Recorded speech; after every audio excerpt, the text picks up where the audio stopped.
It might sound hard to believe, but almost 90% of Australian jobs lost to the pandemic have been recovered. The latest figures show 50,000 people started work in December, bringing the total to almost 800,000 new jobs in the past 8 months. But experts warn that recovering the final 10% will be challenging.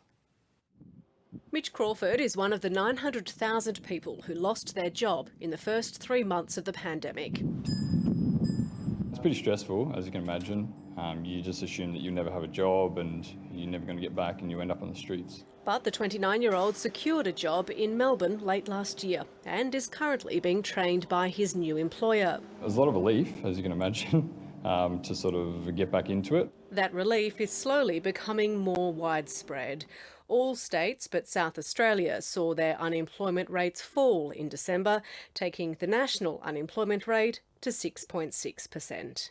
The resilience of the Australian economy, but in particular, the Australian employers and the businesses out there should never be underestimated. The vast majority of job losses were recovered in about 7 months, but restoring the final 10% won't be as easy. If you still have some businesses that can't operate at 100% capacity, I think it will be difficult to get your staff levels back to 100% capacity as well. Recent jobs recovery has been significant, but it's not been like for like.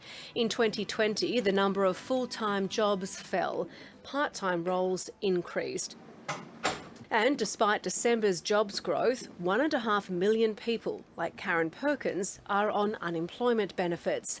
In 2 months, the government's JobKeeper and the increased job seeker payments will be wound back, which will see people like Karen struggle.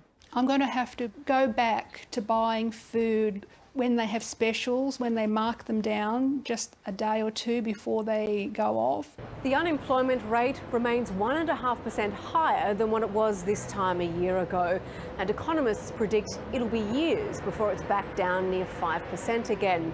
The Reserve Bank warns that slow recovery means wages will be subdued for years to come.